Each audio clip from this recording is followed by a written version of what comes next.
What are we talking about? That Who's Ingen live? said. We're live, right when Nathan's taking his clothes off. Yeah, Ingen said the Start the next show. East. He said the next East versus West. I can't remember who it was with, but he said the next one would be in the States. So. Okay. Well, there we go. The Drew. Hello, sir. If you are still there, indeed. Dan Woodley. Well, first and foremost, check this out, guys. What do I got here?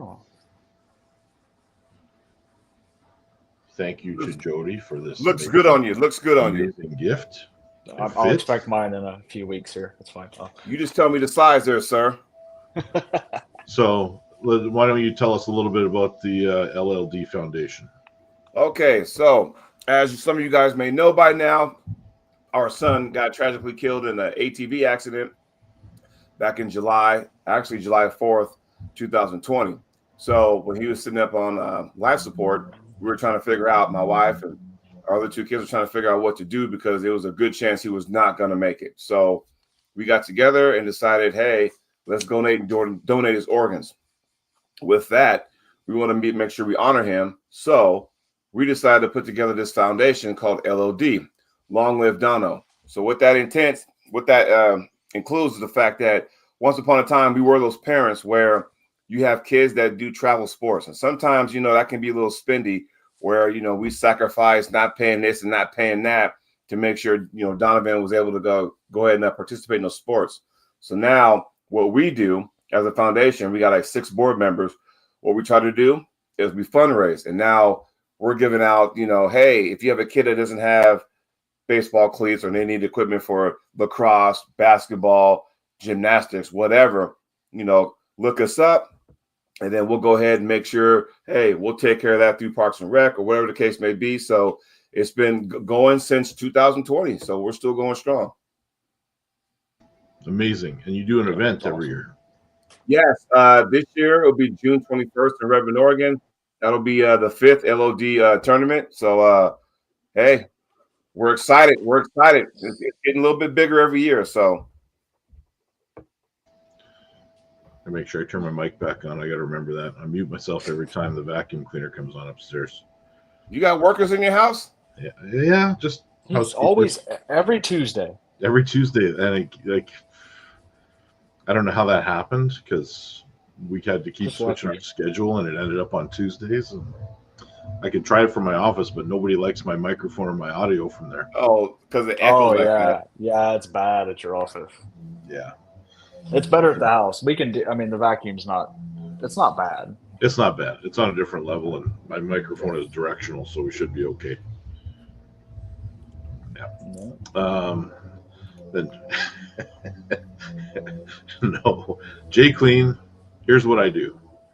Every time I can find somebody that will take something off my plate, I make sure that I capitalize on that and use that time to make money somewhere else. That's what we do. First order of business, what Nathan was talking about as he was taking off his shirt or his hoodie when we went live. Go ahead, Nathan. Kick us off. Oh, no. I was just saying that, I don't know if anybody else saw, but Ingen said the next East versus West will be in the United States. So I don't think there's a date released or anything like that. But after Tbilisi, Georgia, it will be in the States. So. It's interesting that it's going to happen. That used to be the big complaint, right? That it was always the travel that was giving North American arm wrestlers such a disadvantage. Mm-hmm. But now, I mean, can we use that excuse now after the last one in Florida? No. Or even the KOT that just happened at AC, right? I mean, I don't see how we can use that as a viable excuse anymore. No, and I think guys like Michael Todd have it figured out where he goes several days early to acclimate, which is, if you have the means to do that, is the right way to do it. Well, it's kind of like how Levon came to AC. He was in the States a week early before pulling Jerry. Mm-hmm. Yeah. I mean, I don't think it mattered where that match happened at. No, nor do I. And then you look at, Paul Lynn had the advantage because it was in his backyard essentially, and Krause handled him pretty comfortably. So there's also something that gives you some comfort going overseas and knowing that maybe it's less stress without all of your friends and family watching you. I could see that. I know Maybe. lots of fighters that whenever they fought in their hometown, they've never won. Like It's all this pressure, like It makes you think how Tbilisi is going to be with all the Georgian athletes, right? With Irakli and Gennady, and because that's going to be that's their backyard. I am very little weird things interest me. Like, what was the buy rate for the pay-per-view from that country specifically? Yeah, Yeah, the analytics, yeah, the analytics of that versus who might show up, because I got to assume that a few of those guys are like bona fide celebrities in their own country. Oh, like I'm Levon, sure. for sure. no doubt. I mean, he's a movie star. Mm-hmm.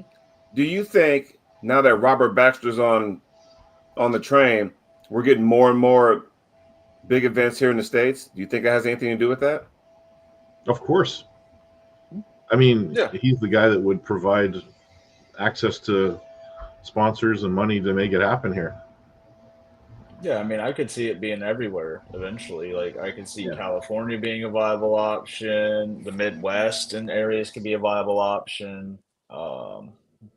Somewhere in the Northeast. We already had the Northeast. We could potentially see the Northwest.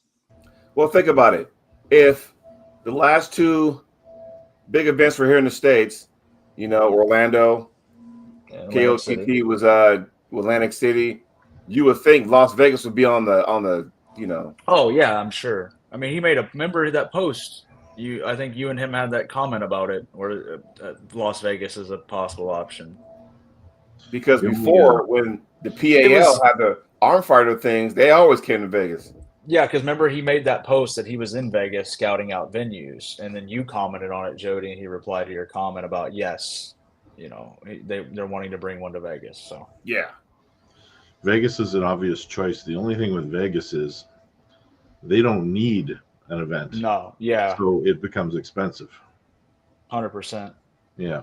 I mean, but if you get with the right sports commissioner or the gaming commissioner and they're all about it, and sometimes you just got to find that one person that's in there that's like, oh, we haven't done something like this in X amount of time or ever for that matter. Let's try to make it a big success. And then they get gung-ho with it and you kind of they run with it. It's like holding an event. Like we love to take the nationals to big cities, but a place like Vancouver, for example, is really cost prohibitive because in their tourist season, nothing is available anyway. Yeah. So to get a venue is incredibly hard, and to get hotel rooms are very, very expensive. Isn't that why you guys are doing it in Regina this year? We're doing it in Regina this year because Regina is the capital of Saskatchewan, and Saskatchewan won the bid. Wow. And I don't think it'll be as big as last year's Nationals, personally. Well, it couldn't be. I don't think anybody has any illusions about that. I mean, Quebec made that event extremely huge. Yeah. And Dan Woolley, we'll get to your comment. Just hold that thought. I saw it, so just kind of hold that thought. His comment was like John Terrian versus Brandon Elsesser just dropped yesterday. Is John ready for East versus West, or is Brandon overrated? That was the question. I mean, yeah, we could hit that. I mean, well, you can't say Brandon's overrated. He pulled Samushi at East versus West at 85 kilos. I mean, and Samushi has beat Tullier. He's beat El Cesor. I mean, he's beat Sasho. I mean, that's a pretty good list of people to lose to one guy. I mean, Samushi is 10-0 at East versus West now, so. It's not easy to go into a match against a more compact guy too.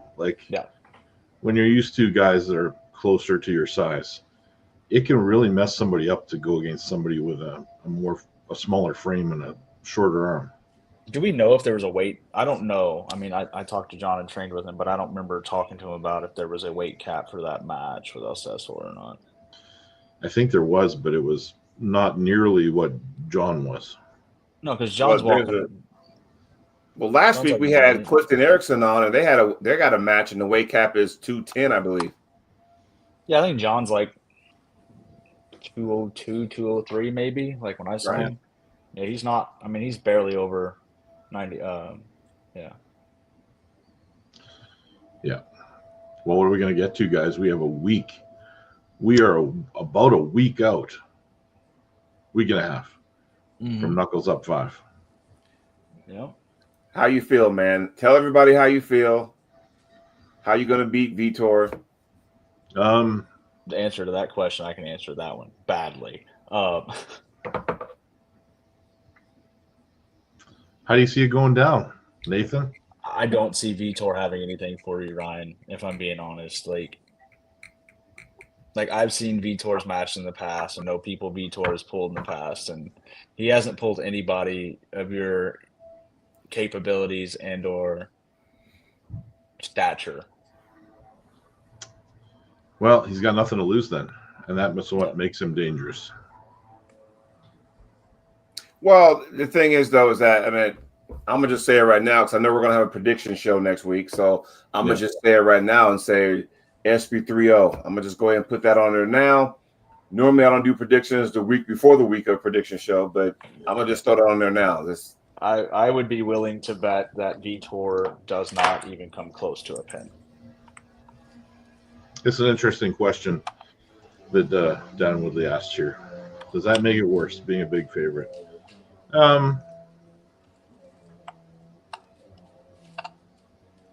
It can. It's a lot less pressure when everyone expects you to lose, to be honest. But I mean, it's not that hard to respond to that kind of pressure either.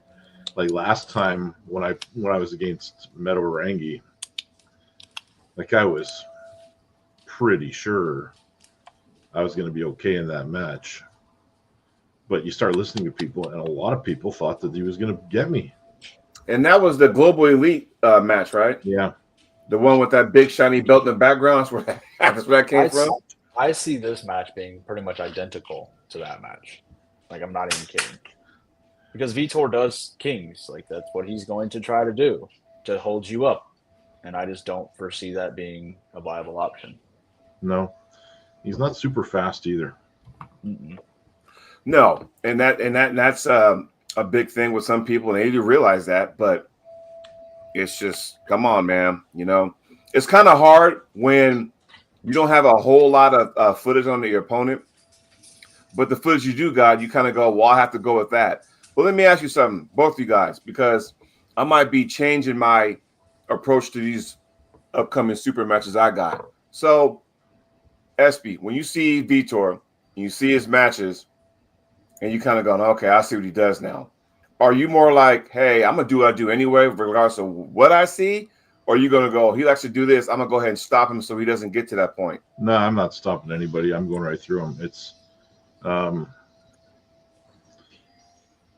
don't think there's any, I've watched him arm wrestle offensively.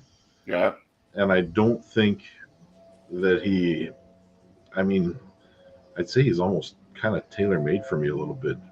No, you said that before, and yeah, I mean, it goes right into your wheelhouse where it's like going, oh, okay. I mean, the way he pulls his motion movement is to a point where you have to do little of nothing to get there.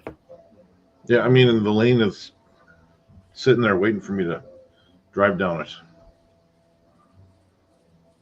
So we'll see what's up. Yeah, right. I mean, they're spending a lot of time in the States too. Like, I don't know if they're still there, if they went back to Brazil or what's going on, but they spent quite a bit of time here. God dang, what they do for work? And that was after, doesn't Gabby still teach gymnastics or something? But yeah, it was, I mean, like, you got to wonder, either A, they flew home and flew back up here, or they've been here the entire time. And like I said, I ain't trying to get nobody's business, but I'm like going, what do you do for work to where you can stay in this country for X amount of time? That time period, you know? Maybe they just got paid so well from the last king of the table. Maybe, you know? No? Co-main, but no win bonus. I don't know. Yeah. So, and yes, I've pulled King's Move. I've pulled King's Move a fair bit before it was called that. But to answer your question, Jody, how I approach it is like I go into a match going, I know what this person does. I know where their strengths are, where their weaknesses are. and I'm going to attempt A, what I primarily do, but I also want to have B, C, D, E, F, whatever I can plan Right. secondary, because I don't like to be like my left arm is very one-dimensional. It can't do much. The right can do anything I want it to do. So I like to have everything prepped to the fullest prior going into a match, and knowing that okay, if option A doesn't work, I do have B and C. Well, the reason why I say that, and I would love to get you two's feedback and everybody in the chat. Reason why I say that is because I would do the same thing, right? I'd sit there and focus on a person. If I got a match with them and kind of see what they do, see what I'm up against. But then I don't want to get too gung-ho on that, where I kind of not focus on, well, crap, maybe he should be focusing on me and what I do, not just me focusing on him and trying to stop this move, trying to prevent that move. I'm like, then I get to a point where I don't do what I normally do because I'm always on the defensive trying to stop him from doing their move, where it's like going, F it, let me go ahead and do what I do. Does that make sense? Yeah. Yeah, I mean, like for me, like going into a match, even for people that I program for and coach, like my thing is like, I want you to go in and do your A move. I don't care what their ace is. I want you to go do what you typically do. If that doesn't work, now let's try something else. Like, okay, well, that's out of the building. Now, what are we going to do? Okay, well, let's try this. And I think, you know, a lot of pullers nowadays they're so good at one thing. Like, a lot of people are very one-dimensional, and there are those guys that can do everything. Like, I'm not saying girls for that matter. But I think you see so many, like you look at somebody like a Plama Dimitrov or a Svetlana Gashevsky, Crazy George, they have their ace. But the thing is, like once they get into that bad spot, like, oh crap, what do they do? Like a Jordan Sonev, for example. Jordan is amazing in a hook. Absolutely world class, but you don't ever see him not get into that hook typically. What happens if he doesn't get in the hook? Well, it's been a while since we've seen anyone. But you know what I mean, though? Like, I'm just using those as examples of guys that are, you know, so. Neil, what's up, buddy? So we love a Neil. The whole Sonev thing is an interesting problem because. Oh, because he's getting ready to pull. Hey? He's getting ready to pull, Ferret. And he's pulling at the next Knuckles Out. Yeah, against Ferret, right? Yeah. Yeah. Usmanov or Osmanli or whatever it is now. That's such an interesting match to me. Right-handed match. Do we need to announce the card even though we're still about a week and a half away? Sure. You got it handy? I can get it right quick. So can I. You can probably get it quicker than I can, but I'm reading it off my phone where you got the dual laptop. So well, I got it on my phone here too. I'm gonna say I know most of them, but Merlin versus Yoshiko, BJ Fokakis versus Medorangi, me and Vitor, Matthias Schilt, Hellboy. Isn't that Schlitty or Schilt? How do you say that? Schlitty. No, it's German, called him Hellboy. Yeah. Versus Cody Wood. Nick Stone versus Shishido. Nadia versus Tatiana Faria. That's an interesting match. Yeah, Tatiana. I think she just got done. I know she had a baby not too long ago, but she was in the wall mix, you know, a while ago, and all of a sudden, you know, she focused on having a baby and that kind of stuff. So it's good to see her back. Passmore versus G. That's on the right? This is there's only one left-handed match on the whole card. It's you and Vitor, yeah. Yeah. Can we get T-shirts? Hey? Can we get T-shirts? Make left-hand arm wrestling great again? Like, what the? Yeah. And there's Heidi and Gabby. We got Ron Bath versus Mario Tambakis, that's a crazy match. Ooh. That is. Underwood versus Bornen. Is that Reichert, that young dude? Yep. Yeah, that's going to be. I like to see where Don's at now. I mean, Don's looking great at 275 back in December, and Reichert's just a man-child. So I mean, he's like, what, 19 or 20, something? There's so many of these matches would be a main event on any other smaller show. Yeah. You know? Jason Merlot versus Bogdan Stoica. Jason Merlot, the face that runs the place up in Knuckles Up Country. Tom Holland versus Ryan Bowen. He's looking strong these days, isn't he? Hey? Bowen's looking strong these days. He's posting his videos. I'm thinking, okay. Gabby versus Heidi and Sonev versus Uzmanov. And prediction show is next week, fellas, just so we're all clear, So we're not going to do any predictions this week, but I gave you one already. Yeah, I was going to say, I think we both gave one already. Well, you know who I'm picking in that match. Vitor? No, I'm not going to pull a Pete Rose on that one. He was. You're not going to go all Black Sox on us? No betting available. So tell me something with this latest cringe about the Kings move and all that stuff. And I know.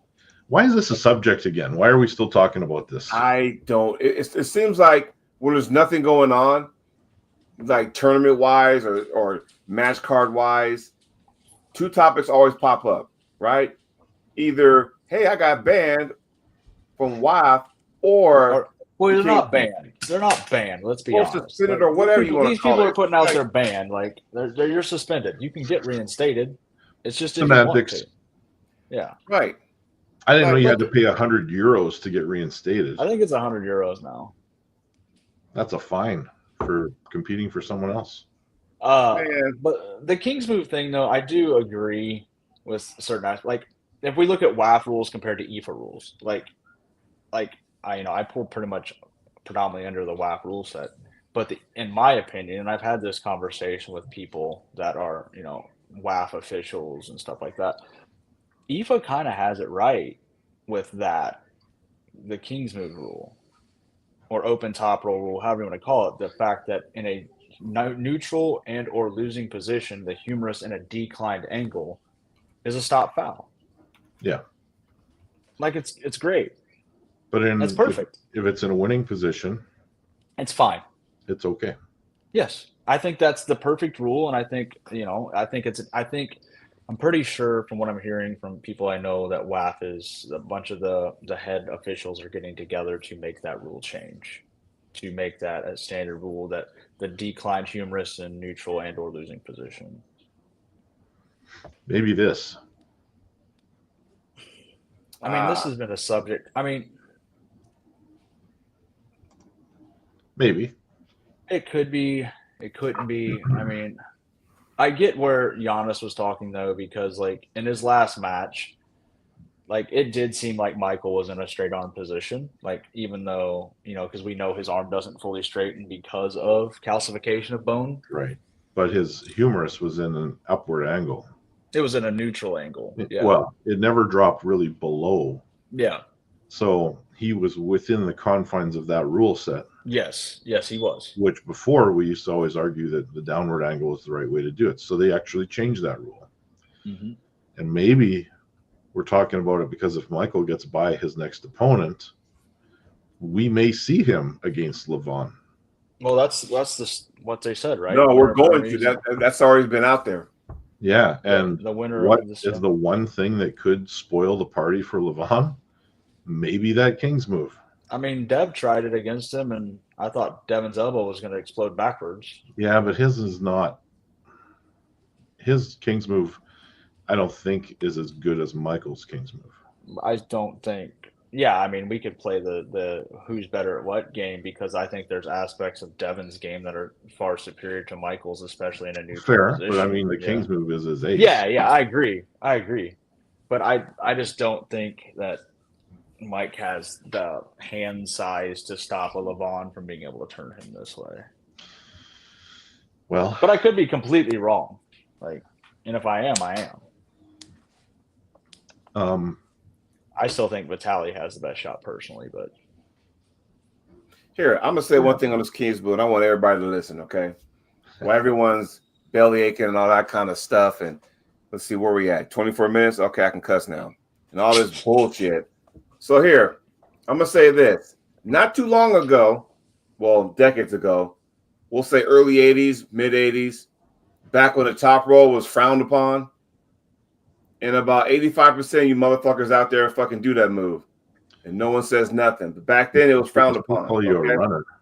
What's that? People still call you a runner if you top roll. Right. You remember when there used to be tournaments with no strap, so it forced you into a hook? Yeah. Well, because if you slipped out, then your next move is just like, okay, you got to go in the power hook. Remember those days? Mm-hmm. So everybody frowned upon the top roll move. Now it's legitimized. So going forward, you got the flop and the kings and open hand, open top roll, and people complain about it. Give it some time. Give it some time. Well, I think Giannis made a very good point, though. I don't know if you guys listened to his conversation or debate that he had with Devin. He seemed pretty mad. He goes, "What happens when the day comes where a guy's arm doesn't open past this? Like it's like fused there." He goes, "Then what are we gonna do?" Because that could, that could happen. I think it's gonna break. I think it would break at some point, but I mean that's an extreme scenario. I don't see anyone getting to the point that is that locked up ever being an effective arm wrestler. He was talking about he had a former pro boxer client because Giannis is a physiotherapist and his arm didn't open past 90, like it just stayed right there. Well, Crazy George has always had that arm that didn't go straight. Yeah. It locks, like he walks around with his arm bent almost at 90 degrees all the time, and he would beat killers, and there was really nobody that ever figured out his king's move because his arm simply did not open, and it did not open nearly as much as the other king's movers we see today. Nobody George talked about it being illegal because there was nothing weird about it. It wasn't the Mac Telly one where he's underneath the arm wrestling table. His arms stayed in a relatively upright. He was like this arm wrestling all the time. I mean, he could lose his hand in this position and still just was on that calcified bone and just held. When they used to have the Arnold Classic to the 1 hour time limit each day, it was 1 hour on the Friday, 1 hour on the Saturday. George sometimes would eat up 45 minutes on a table. Like he would sit there forever, and there was like killers that would keep trying to figure him out. But there was that one time where Anthony D'Antonio did. I'm at the Mike Gould. Now that would make front page of the RMTV with Gary Roberts. People know your history. You want to know the difference between Anthony D'Antonio and all the other people that George pulled? What's that? Preparation. Yeah. Oh, and Anthony studied that man and came up with a plan. Carry the show. I got something to show Ryan here. I think he might like. Carry the show. Okay. What are we going to do? I don't know. Without Jody, we're lost. I want to know what that giant thing behind Jody's chair is, but anyway. I'm just going to sit here and keep working on my thumb. Yeah. Uh-oh. What's he got? Oh, he's back. We got to talk nice now. Yeah. So you guys know I'm about souvenirs, right? Memorabilia when it comes to arm wrestling, right? Yeah. Hey, Ryan, does this look familiar to you? Oh, it sure does. I have a medal shaped just like that. Yeah. It's gold. Exactly. Hey, Nathan, tell me why this event was so special.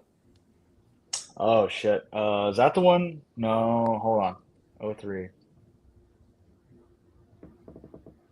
Hold on, I know the answer to this. Brian, wasn't that your second gold in a row on the left? Yep. Yeah. It's the program. Yeah. Yeah, bust that out right quick. This is a program. This was the 25th anniversary or 25th World Arm Wrestling Championships, right? Ottawa, Canada, December 1st through the 5th, 2003. This was like the itinerary and everything, right? This was also the same event that Travis beat Alexei Vovoda to get his world title. Jody, I'm going to show you something. Ooh, let's go. Seeing how we're looking at memorabilia. You see what that is right there? Oh, it's a gold bear. It's a gold bear. Nice. Dave Hicks made it. Was that a ring? It's a pin. Just a pin. It's got the old school kind of thing on the back. Nice. Come here. Up. The Russian Gold Bear tournament where they had Dave Hicks go over there and usually win his class. And then they snuck the Crushing Russian down into his weight class, and he beat him anyway. What do you mean they snuck him down? Well, there was a guy that was clearly 2 classes above Dave Hicks, but somehow showed up in that weight class after Hicks was dominating for a couple years in a row. And they allowed this? Hey, you're in Russia. What are you going to do? Don't act like this isn't an uncommon thing. Promoters, letting people weigh in heavy so they can pull classes. Jody, don't you start that. They had to get that Canadian guy beat. Don't you even come at me, side. Don't act like that stuff doesn't still happen. The best part is it didn't work. Oh, I've recently went to an event, 2024, and we're kind of going, scratching our heads. Mm-hmm. Oh, well, I don't know. Never seen it before, Nathan. I just heard stories. Mm-hmm. I can see your nose growing, Pinocchio. I could tell you some stories from the old days, some of the things I've seen over the years. Uh-oh. Yeah. It's a particular arm wrestler. Couldn't make weight. Tried to stick a dime to the counterweight on the doctor's scale. Uh-huh. Yeah. Oh, I thought you were going to say he did a Daniel Cormier and fucking had a lean on his towel or something like that. Lean on the towel, yeah. How much pressure do you think was on that towel? Pound, maybe? The towel kind of bowed a little bit, so just... Yeah, he had to see over the towel. Well, the things you do to make weight. Yeah. You know what I do? I just walk around at 179 pounds or 178 pounds. So anytime I have to drop a dime, I can make weight like that. Remember when Gina Carano was weighing in and they dropped the towel by accident? Yep. Ay. Well, I'll tell you what you got going on, Mr. Nathan? I know you got a February 15th, same day as East versus West. We have an event in Dallas, Texas. Aren't you pulling like the number 1 guy in your weight class? No, we're not going to make it. It's all right, though. We're still working on that. I'm still working on that. But we are going to have 2 big super matches. We have Jocelyn coming in to pull Jolene Anderson on the left. We have Jolene pulling Elizabeth Mossick on the right. That's a big day for Jolene. Yeah, and but the cool thing is I'm giving her a break, so she's gonna pull Joss first on the left, and then I'm gonna have 3 matches in between them and Jolene and Elizabeth on the right. So right. Jake Clean made this comment here. Weird how all these monsters left WAF the moment testing is required. There's still a lot of monsters in WAF, even though testing is required. North American monsters, maybe. Yes. But drug testing came in 2005. Dave Chafee won his worlds after that. He won in 2010. Yeah. I mean, you also see these guys, there's so many examples that they start at low weight classes and work their way up, and you can see the definitive change in body structure. And oh, yeah. Like the Levon I pulled in 2018 looks like the little brother of the guy we see today. The one that ate himself. Yeah. It's like Red Hulk and Green Hulk. Yeah. Well, I think a lot of us get into the sport relatively light at comparison as you go 10 years forward. Is that pretty much accurate? It is. Hey.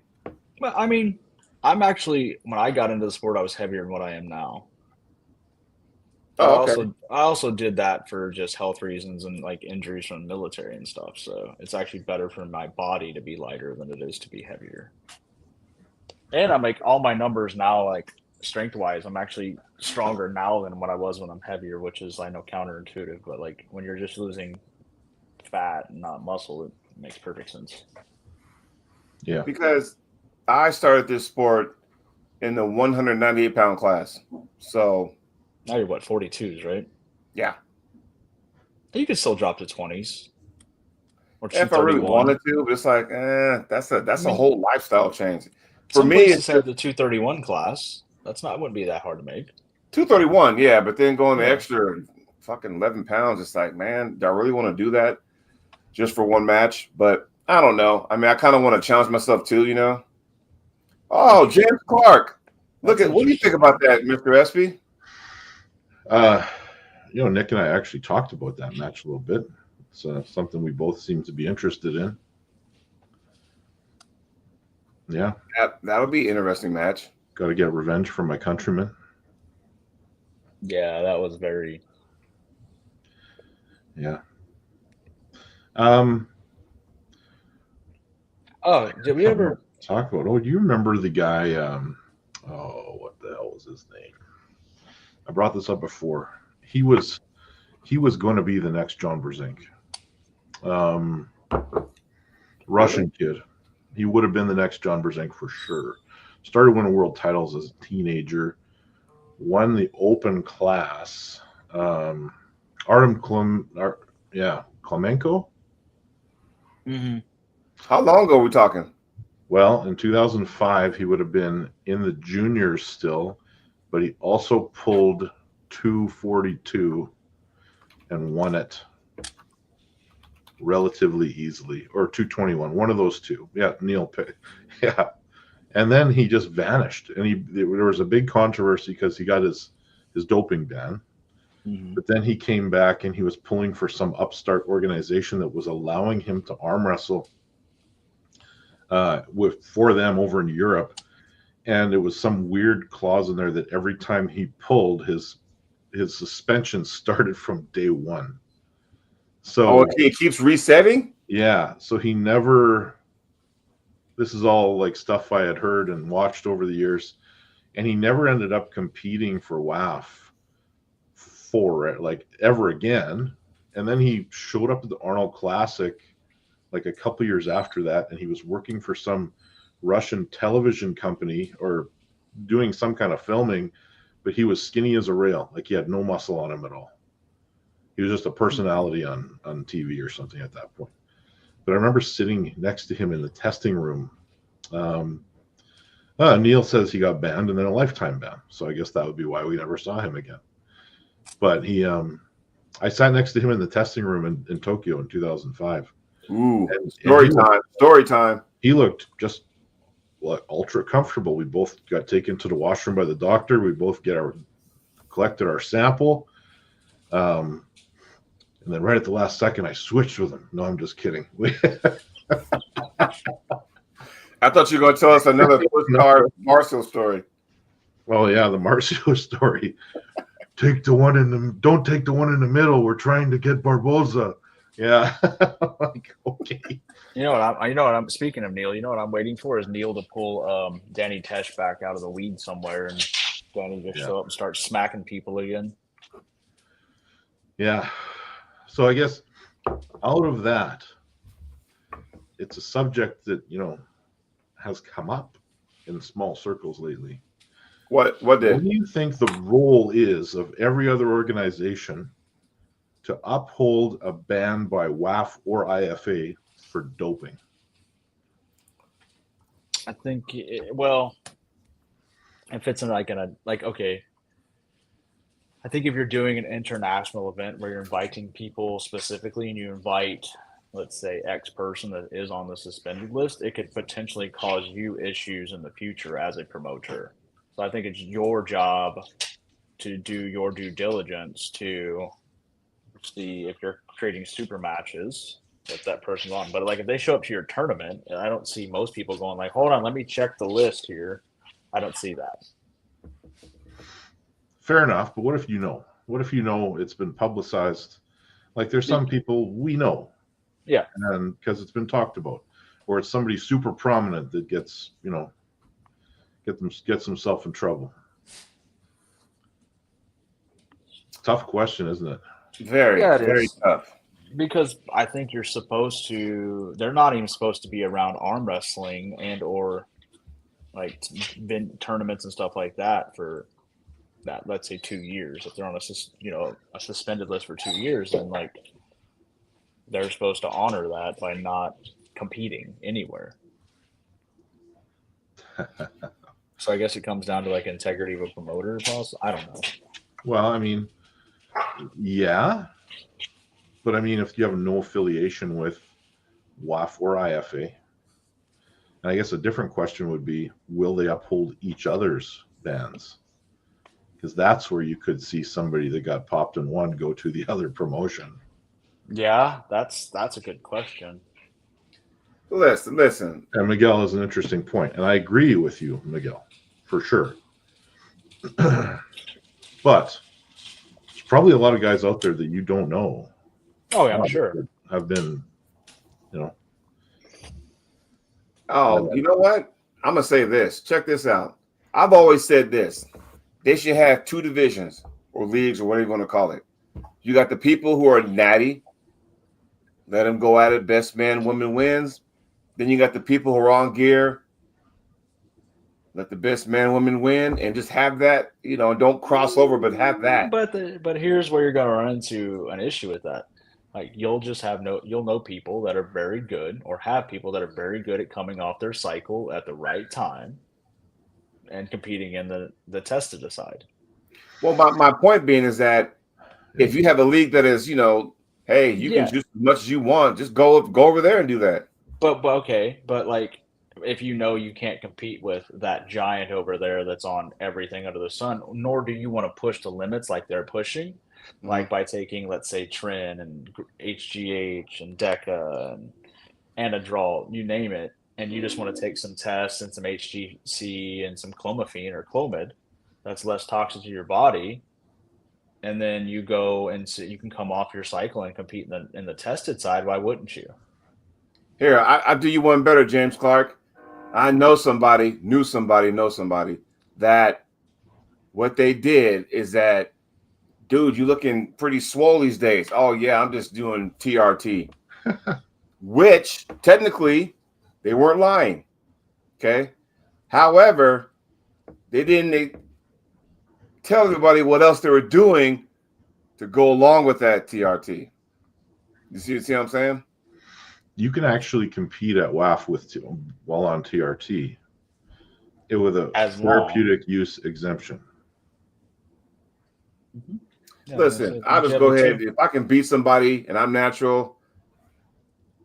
Well, I mean, think about the guys that are getting older, right? In their 60s that are still competing in their 70s. Like most of those guys' test levels are just because of age. So, I mean, they kind of need it. I mean, it's studies have shown it's better to be on TRT than it is to have low testosterone, like health-wise. So, yeah, for them, I completely understand why they would be on it. So. Yeah. I have not succumbed to that yet. It's a touchy subject, and I think it's one it comes up from time to time, just like the King's move. We talk about it. There's no real solution to it. I mean, you have your tested leagues and you have your untested leagues. I mean, if you're going to compete for the larger, if you're going to compete in the non-tested league, you need to know that people are going to be on everything. It's just that simple, or they're going to be on their cycles. But if you're competing at Worlds, you also have to understand that there's going to be people that are coming off their cycles that are very good at timing things and are still going to be enhanced. It's just that simple. You also will find the ones that stay on cycle right through their national championship, because there's no testing until you get to the world level. I think the U.S. nationals, the USAF nationals, are tested. Yeah, I think I heard that too, but very recently. Yeah. I'm not sure on IFA.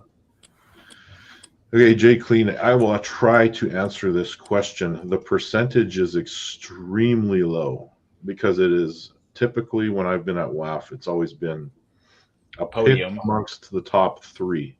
Yeah. I've heard of one time somebody getting pulled out of a weigh-in lineup to get tested. When I was at the last Worlds I went to was 18. The way it used to run is you'd be on the podium, you'd walk off the podium, you would draw a card or whatever the system was, and one of you would get tested, or there'd be two of you get tested, or whatever it was. That's top three, right? Top 3. Yeah. So when I came out of the podium on both my right and left Masters Day, and I walked over to the doping control table, they said, we're out of tests for the day, so don't worry about it. Have a good day, sir. Yeah. So they had used up all the tests for the lighter classes. And imagine all the people who fucking test for, PEDs and Flintstone vitamins and all that bullshit. They come in 10th. Talk about a kick in the nuts. that's just how good it is there. You would find probably the percentage of guys that would, test positive, and of course this is all speculative. Right. The percentage of guys that would test positive from placing 11th to 20th is probably the same percentage as 1st to 10th. Yeah. Wow. That's just, I mean, that's crazy, man. That's insane. It's almost like, you come to a sport where it's mano y mano, because here's how I feel. If I beat somebody, well, it depends on who's in your corner. It might not be mano a mano then. True. If I beat somebody in a match or a tournament, whatever, I want to look myself in the mirror and know that I did it my way, not a little help. You see what I'm saying? Does that make sense? Because I've lost to people who've been juiced up to the gills and stuff. And I got to win on Jody. I'm like, did you really though? Did you beat me? Did you beat me? Or did you have something else to help you? I want to know for sure I beat that guy. So there you go. And I've gotten some wins on people who are fucking juiced up or on cycle, whatever you want to call it. Now it's like going, yeah. My only fear is that it seems to be becoming fashionable. I ain't jacking on my insides for nothing. It ain't that serious, Yeah. And there's levels to it as well. So there's toe in the water guys. There's guys that are middle of the road. There's guys that are on the extreme high end. Some of the guys on the extreme high end, like the clock is ticking on some of them, like. I mean, we can use Saplinkov as an example. I mean, Saplinkov his body eventually said, nah, I can't do this anymore. Well, we're assuming. Yeah, assuming. Oh, come on, man. Maybe it was just his excessive use of Tylenol. Yeah. I mean, it is liver toxic. But it's just like, you can't be that big and all of a sudden just shrink. Well, I'm not working out no more. I mean, I do get that, but come on, man, Have you guys seen pro bodybuilders that have retired? Well, which one? Well, there's a big variety of, how they. Before we go down this path, I just want to look at Neil's comment here. Look, Jay Cutler, still huge. Yeah, this is the same as it was with me, Neil. You head over, turn over your card, and when they turn over a card, they said whether or not you'd be tested. So there was a C on the back of these cards for control, and the other ones were blank. Yeah. But the pro bodybuilder thing is intriguing to me because some of them retire and they just fall apart. Like Paul Dillette? Paul Dillette's dead. Is he? Oh, no, maybe he's not. There's a bunch of them that have passed in recent times. Right. Well, look at Ronnie Coleman's like one Ronnie of the best. is the extreme one, but of course, Ronnie, you can't really blame everything on. Like, he trained so heavy, and then post-surgery to have plates and stuff put in his back. He went. He's had like 15. He's had like 15 back surgery or something. Yeah, and then you got Jay Cutler, who Jay Clean just mentioned. Jay Cutler looks great. Dorian Yates, who Jay still looks great. Dorian's living his best life. Still looks like an athlete. Dorian Yates looks like a fitness trainer. Yeah. That's what Jay Cutler looks like too. Jay looks like he could still. Jay could still step on stage in the classics division. Yeah, 100%. Yeah, exactly. Look at this. Lee Haney, exactly. Robbie Robinson. So again, but Well, also depends on what they were running, how long they were running it. Some people are hyper responders to X, Y, and Z. Some people's body, respond differently, where in like a negative fashion instead of being a positive, a hyper responder. So, yeah. So I mean, look at Arnold. Arnold admitted what he was to using, and Arnold looked amazing. He was taking some old school D-ball and test, but look at him. Like in his peak, Arnold looked amazing, and now he's still. I mean, even with taking this stuff, I'm not gonna say. I mean, he's old now. He's what, almost 80? Yeah. Yes. But he still gets around. He still gets around fine and functioning, and compared to some of the bodybuilders these days. Like who's that German guy? Gunther? I can't pronounce it. You know what I'm talking about, right? Gunther? Clear Camp, that guy? Gunther. Yeah, I mean, like him. I mean, hell, you get these guys that are so huge then, and now they look normal, which is, I'm happy for that rather than the Dallas McCarvers of the world, who just said, I'm going all in. And, My favorite image ever, though, is still Brian Shaw handing out the awards to the bodybuilders on the stage. And he's like, he dwarfed them. They look all photoshopped because they look just like tiny little people next to him. Yeah. It's still my favorite. If you think about it, 6'2" is like a real super tall bodybuilder. Yes. So think about that. These guys were like 5'2", it seemed, compared to Brian. Speaking of that, hey, Neil, I saw Eddie training with the Swedish ladies. I saw Catalina put some stuff out on her Instagram. I saw like her clip of it. So that's good to see Eddie back on the table so soon. Wait, when's his fight? Neil, when's his fight? I want to find that. I want to watch that fight. I thought his fight was in like February or something. It's coming up, yeah. Yes, Marcus Rule, yeah. Because that guy, these guys, I'm like going, man. Because I used to be into bodybuilding. Because once upon a time I had aspirations, but then I realized how much it cost to fucking buy all this fucking cell tech supplements and stuff. I'm like, I can't afford to keep doing that. Yeah, it's definitely those supplements. Well, yeah, but then I realized I was like, oh, okay, I got to do what now? And then I just can't. To be a bodybuilder, professional at that level, you got to put everybody on hold. Like, you got to be so selfish. And if you're an IFBB pro, like you're not natural, male, female, it doesn't matter. No. Well, they used to have remember Skip LaCour? Anybody remember him? He was the world natty bodybuilding champion during the time of Ronnie Coleman. It sounds familiar. He looked amazing. He looked healthy. So by normal person standards, he looked gigantic. Couldn't place top 30 in the Olympia, but he was the best natural bodybuilder in the world. Well, hell, I mean, some of my favorite bodybuilders never won Olympia. So it's like, like Kai Green or, Flex Wheeler and, guys like that. Whereas once they got too massive, it's like, okay, now you kind of losing your shape now.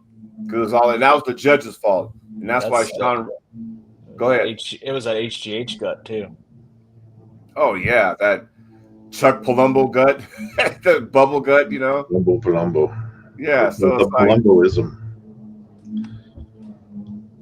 I had talked to Palumbo a little bit, and he did up a program for me at one point. Jay Clean, the Egyptian, was the Mohammed Sazabar or something like that. Mohammed Makaway. That's his name. Whatever it was. I got a picture with Jay Clean now. I should post it later. A picture with Jay Clean? Oh, I'm sorry. I meant Jay Cutler. Sorry about that. Yeah, I was going to say, that's a bona fide celebrity right there. Not everyone can say they got a picture with Jay Clean. Neil said April 26th in Poland. Okay. Oh, yeah, so it's a ways away. Yeah. I thought it was next month for some reason, but I believe in Poland. Isn't that where that's Marius's home too, right? Polish powerhouse, Marius Fujinowski. Yeah. But didn't place. My dog looking around now. He's a bit protective. See, you start talking about fights, your dog gets all fired up. I do believe, if I'm not mistaken, I was watching the Eddie Hall Neil Pickup Files, building up to the Brian Shaw match that I think once Eddie has his fight, once it comes and goes, and correct me, Neil, if I'm wrong, but I think once that fight's all said and done, he's going to come back and then really focus in on the sport of arm wrestling. If I'm not mistaken, if I am, correct me. Didn't they say there was a potential rematch clause? So, like, there could be 2 fights with Pudzianowski? Oh, really? Pretty sure. Yeah. I'm pretty sure Neil said that. When he was on last time with us, he said that. You guys ever heard of that Kan Baba guy? Oh, yeah. The guy that Eddie's always making fun of in videos? Oh, yeah, that guy. I want to see them get together for something. Perfect. Thank you. I got a question, kind of off topic. Yeah. Whatever happened to Zauer? Dinosaur? Ever since he lost where did he pull last? The last time I saw him pull, he lost to Georgie. Yeah, it wasn't really close, was it? No, I mean the big buildup was like, oh, he's going to be the next big thing, and he was training with Saplinkov and went in there and got whacked by Georgie, and then never. I thought he got injured at not too long ago, but then like never heard from him again. And that was interesting because I was kind of curious, like, okay, you get these masked monsters. He could have probably mixed it up, but who knows? Then there was that other Russian kid, the blonde-haired kid, super heavyweight guy. He was kind of up and coming, and then we never really saw him after that. I mean, I think he's got wins over Loletin at some point. I'm not sure the pecking order, and I don't want to, put my foot in my mouth, or I might be stepping on toes or breaking down the fourth wall, but I'm going to. So I'm not sure how they select these athletes because Zauer, you lost, but you never hear from him again. Derek Smith is just, you don't hear from him as much anymore. Or, Prutnik, you don't see him as much as you would think you would, So I'll leave that up there for a minute. Yeah, I saw the strong ladies they were training. Yes, I believe this. I'm excited. And if you don't, people, make sure you get your membership to Arm Wars. You'll see all the good stuff there. So that's got me pretty curious. I'm mixing up that ladies division. There was a certain somebody there blew my mind. I want to meet this guy in person one of these days. I'm telling you. Oh, I know who you're talking about. There's certain things you want to do, like I want to meet this guy in person. I also want to take a picture with me in front of the Rocky statue because I'm a big Rocky fan, which I'll do in March. You were going out there? Yes. You remember Jimmy G? Yeah. He hit him up. He will take you on a tour of Philadelphia where he will hit all the Rocky sites where they were filmed. Yes, that's nice. My favorite movie. Yes. Not too. Because some of the neighborhoods are too dangerous to stop in, but you just kind of drive through. Right. Yeah. Love the Rockies. Yeah. I still see his stuff on TikTok. He does a lot of stuff. Jimmy G. Yeah. Neil, I can only imagine how much fun you were having with Fia, Malin, Catalina, all on the same roof. I'm sure made for a very eventful time. What is this smile you're hiding behind your glass?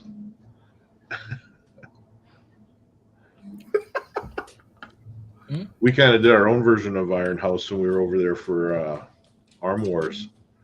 All of us stacked up in one hotel room.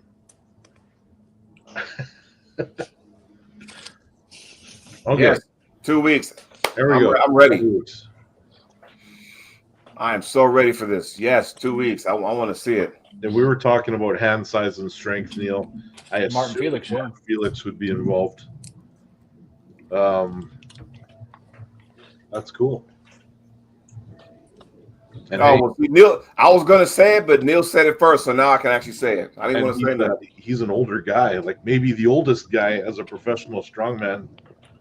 Yeah. Ode Haugen is the next frontier for him. Yeah, Ode's up there. Ode's still doing some strongman. He's doing grip stuff now, but He was old back in the 90s. yeah. He's still competing in grip stuff though.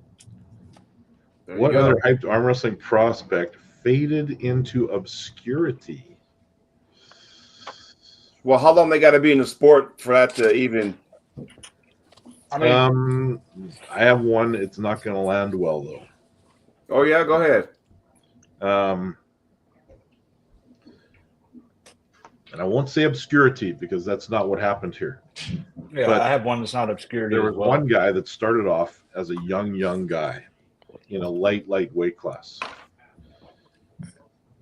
And then he went away for a while. But he was being touted as the next big thing. If you guys, he's an American. You see if you can guess. He's an American. He went away for a little bit, then came back and continued to leave a mark on the sport before his untimely passing. He's an American. What time frame are we talking? Oh, good. Early 2000s. And he passed away? It was on a TV show.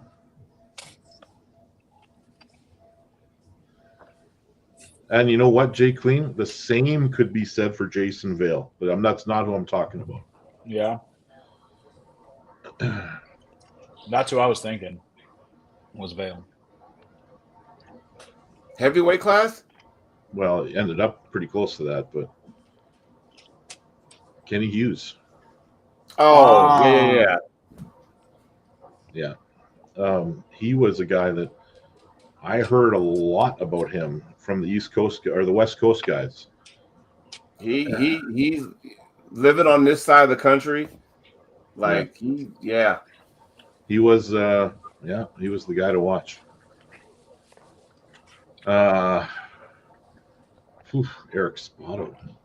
I remember that when people were talking about Eric Spotto versus Levon. Or Mendelson.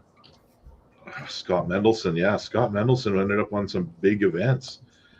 He had super matches at PAL. I mean, I was thinking one, but he didn't fade in obscurity. He's just disappeared out of the public eye. Well, that was that's Danny Tesh. I mean, Danny was killing everybody. Okay, I'm going to stop you right there because Danny Tesh established himself as the worldwide leader, and then he retired on top. But we don't know if he retired. That's the thing. He disappeared. Went back to his own dimension. Yeah, I know. We need Neil to go to Australia and find him.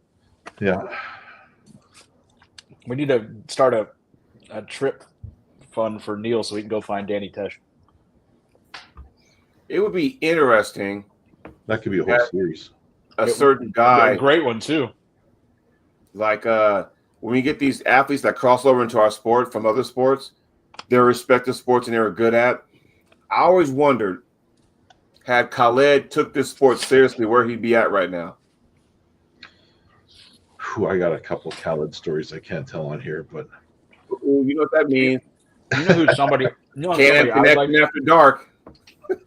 You know somebody that I would like to see come into the sport? What's his name? Julius Maddox, the Raw bench presser, holds record for Raw bench.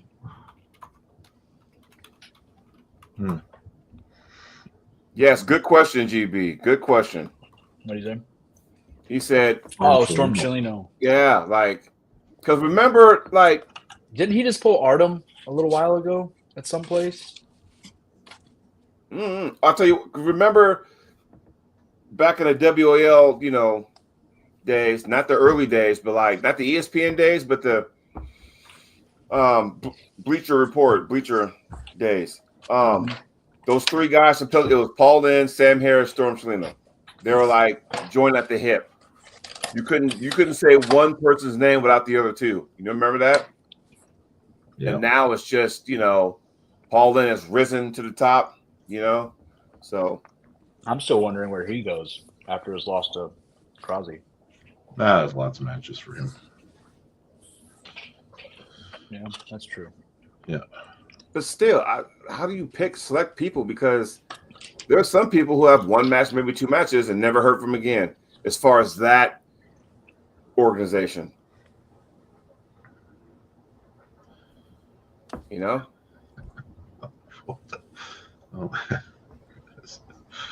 Oh, Neil. Neil.